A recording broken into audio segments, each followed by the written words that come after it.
What is going on, y'all? KMBest here. Let's talk about the best decks for each champion in Grand Arena. I'm going to start with Mr. Fantastic. Reed Richards is the sort of baseline metagame level of power for this format.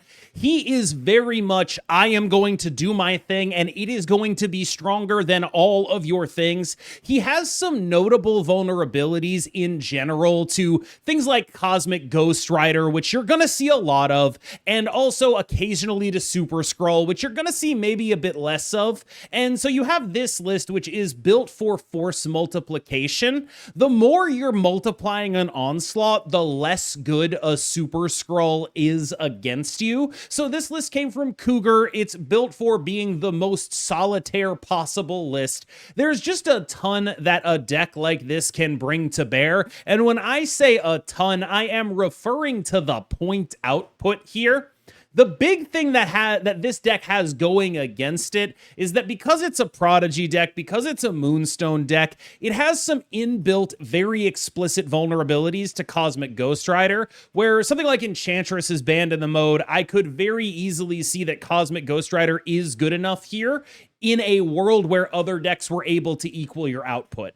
The thing is, there aren't a lot of other decks that are able to equal your output. So even if you're getting one of your lanes blown up, you're still in a situation where they invested 5 energy into that, and it's not nearly as bad as you would think it would be.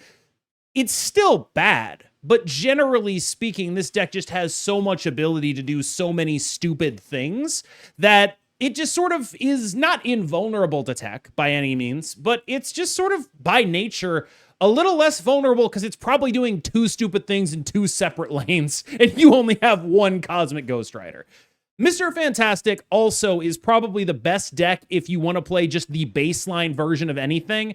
I strongly suspect that the free version of Mr. Fantastic is honestly not that much worse than this version, which is using a bunch of paid cards. If you are a new player or someone who just wants to play Grand Arena without thinking about engaging with the deck building, just play base Mr. Fantastic. It's good enough. The other metagame baseline here is Destroy, and it's hard to tell whether Destroy is a metagame baseline based on its power or its familiarity, or just that it gets to feel really good, but you're gonna see a lot of Destroy, even though I think it's very reasonable to assume that other decks are a little bit better.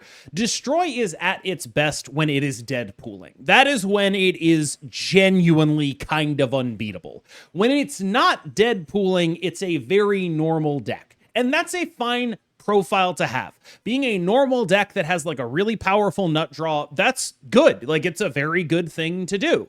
But it's not exactly the same as you would expect it to be when you're not dead pooling. When you're not dead pooling, you're looking more into like Null Zola kind of stuff. It's a little bit harder for you to get to this massive level of point output that you can get to when you are dead pooling.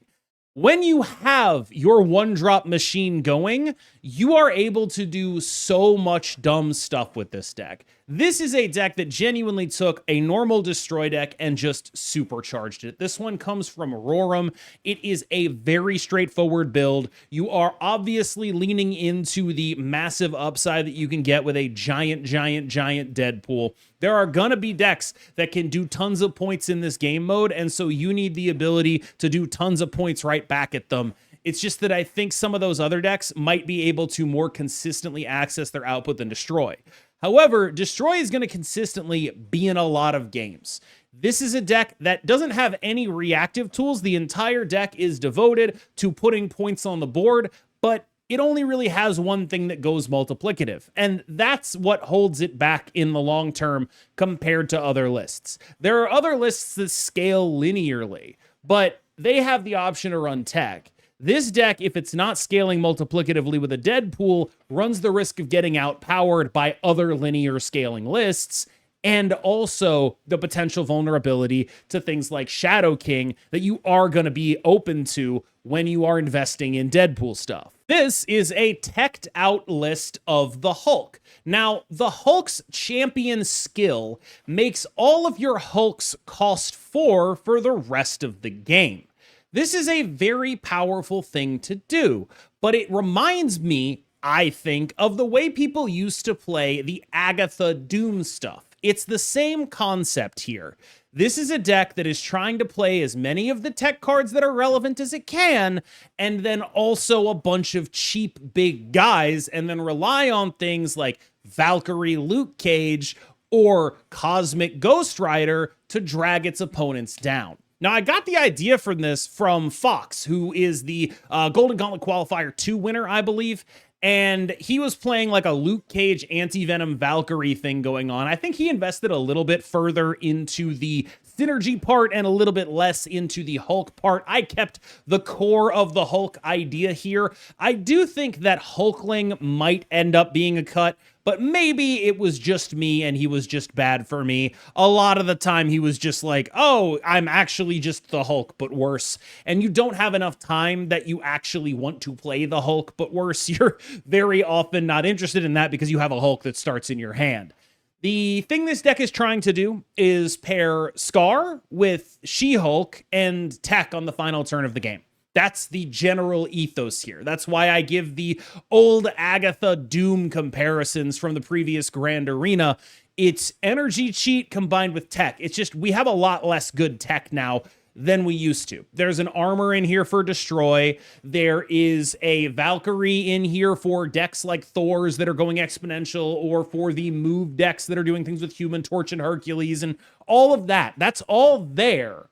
But it's not nearly as good as it was the first time we tried this. And if anything is holding this list back, it's the fact that it doesn't have the breadth of tech options that it previously did, thanks to the updated Grand Arena ban list. Ika's build of Magneto looks at the Grand Arena ban list that has Clog cards banned and says, what if instead I still played Clog? And that's what this deck is trying to do. It's a Merlin Werewolf Clog deck that is looking to use Magneto and his skill, which is doubling his own power and Magneto's on reveal effect, to make sure that your opponents get clogged as much as you possibly can. Now, I will say, as a Clog deck, I think it is a little bit less effective in Grand Arena, in large part because of the massive amount of destroy gamers that you're going to run into. That is the biggest weakness that the deck like this has, which is why there's an armor in there, which not necessarily enough to swing the matchup, but enough to let you actually function in it, which you desperately need. This is a deck that has some really powerful things to do against Mr. Fantastic type stuff, because Mr. Fantastic type stuff is so board space sensitive.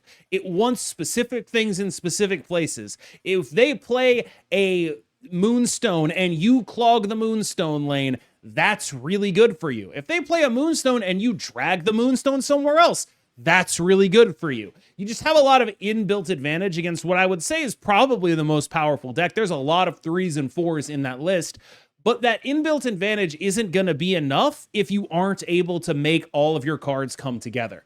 You definitely feel the lack of, say, drawing an Annihilus when you play this deck. It is a deck that I feel has a lot of potential and power, but having a great matchup against Mr. Fantastic and a very unwinnable matchup against Deadpool stuff, I think you kind of end up in the middle. This is a deck that I think is pretty solid, but it does sort of end up in the middle when it comes to how it ends up looking compared to the rest of the metagame, because it's not really going to be able to be proactive in a way that you want. This is a deck that if your opponent pulls off what they're trying to pull off, you kind of aren't going to be able to beat it on points. From Butt, we have a Thor deck built along the same principles as the Hulk deck. The idea here is that you take cheap linear scaling beat sticks and you marry them to relevant tech cards that you can bring to bear. But this deck has a little bit more multiplicative scaling in it than you might think. That is because of Odin and his ability to multiply the effects of hammers. So when you look at this deck and you look at the Hulk deck probably has more well-rounded coverage. This is a deck that I don't feel very confident with into a good Mr. Fantastic draw if that Mr. Fantastic is going multiplicative. You're not beating a Moonstone and then an Iron Man in another lane and then a Mystique in the Moonstone lane. You don't have anything for that other than your Super Skrull. And even then, it's a little bit iffy because of the way that stuff actually starts to interact. The more the deck is built to be multiplicative, the worse Super Skrull is. If they have 2 onslaughts in a lane and you don't have other things that the Super Skrull can put those onslaughts onto, it's not going to work the way you want it to. So the less multiplicative versions of Mr. Fantastic, Super Skrull is really, really great. But the multiplicative versions, it gets worse and worse. So if you're playing against people who are playing the base Mr. Fantastic, Super Skrull really starts farming. But once you start playing against good players who understand, like, okay, so the way I'm actually going to win this game is go Onslaught and then Mr. Fantastic Prodigy the Onslaught, your Super Skrull's not nearly as good against that. And that is a risk that you're going to have to run because you chose Super Skrull here instead of a Cosmic Ghost Rider. It's sort of interesting, the interplay of those 2 cards, because they're mostly being played for the same deck. The Cosmic Ghost Rider being better against multiplicative builds, of course, and the version that is looking to play a more Spectrum-y, claw-y type game is much worse into Super Skrull. That's largely what this deck is trying to do. It's going to have enough punching power with its own multiplicative stuff to allow it to be in games against everything and then have silver bullet stuff against other things. What you're going to see a lot in this video, and I think you probably already have, is there's no Shang-Chi, so people are playing Valkyrie. There's no Enchantress, so people playing Super Skrull and Cosmic Ghost Rider. And you can sort of split decks based on whether they're being extremely proactive or trying to be reactive with that suite of cards. Usually, you can tell when you look at a deck which kind of deck it is. This isn't literally autofill Ghost Spider, but like it's pretty close to autofill Ghost Spider. This is, of course, an extremely proactive deck. There are 2 cards you really don't want to see when you're playing this deck. Those cards are Shadow King and Valkyrie, and that's pretty normal, right? This is a deck that is going to be trying to do as many large amounts of points as it possibly can. You want to get gigantic Human Torches, gigantic daggers, do a bunch of moves, activate the skill on your champion, have it be effectively double Hydra Stomper. All of that stuff is super, super, super cool. You are still, other than a Human Torch, a lot of what we've talked about in this video has been linear versus multiplicative scaling. And this is a deck that has, much like the Destroy deck, access to 1 multiplicative scaler. And so how you play it and what the deck feels like is going to be very different depending on whether you are able to access your multiplicative scaler or not. Multiplicative scaling versus linear scaling is probably the most important thing about Grand Arena right now. And so you have a lot of decks that are looking to be proactive. When I say Mr. Fantastic is the best, it's because it has the most access to multipliers. There are more things that go multiplicative in Mr. Fantastic than there are in these other proactive decks. And notably, those things also do not get clapped by Valkyrie.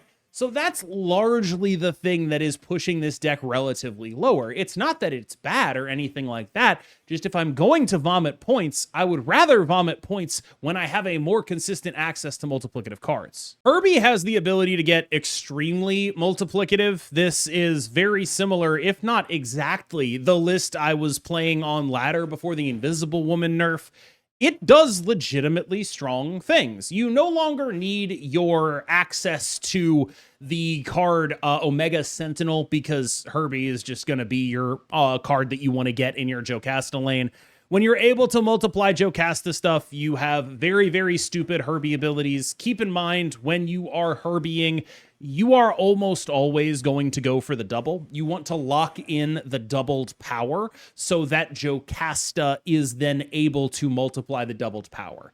What this deck does is basically say, I win the Herbie lane. And then you have to figure out how you're going to win the other lanes. But you can make the largest Herbie you have ever seen with a deck like this. It is legitimately a deck that can go tall in that lane extremely easily. The biggest problem I see is that it's kind of hard to go tall elsewhere. I think the discussion about multiplicative versus linear scalars is really, really important in the context of Moleman. This is Big Baby's Moleman list, and I think this deck being the deck that is in this video instead of a different Moleman list is really all about that multiplicative versus linear scaling thing. When you play a normal Moleman list and you're like, oh, I'm going to play the pre-made Moleman list with Infinity Ultron in it, and I'm just going to make some cards and they're going to be big. You lose. You lose to the guys doing multipliers. You got nothing for that. So what this deck is doing multipliers in a one-sided way.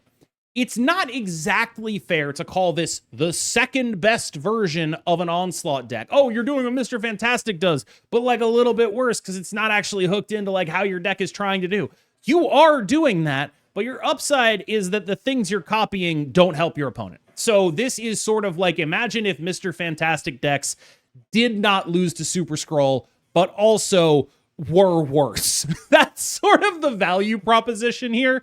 I think it's actually a fairly unique angle, and it is the only angle I have seen that has ever made me want to queue a Moleman deck in Grand Arena. This is 2 Grand Arenas in a row where Moleman is just the bottom of the pile, and maybe that's in theme. He's in a hole or something, but man, is this guy mid, and man, is this an impressive deck build from Big Baby to actually give him a reason to exist. Because this deck can do multiplicative scaling with the best of them, and if your opponent Super Skrulls, cool, enjoy my Patriot. Hopefully you don't have anything that helps you there. All right, y'all, thank you so much for watching. As always, I have been KMBest, you have been phenomenal, and I will see you in the next one.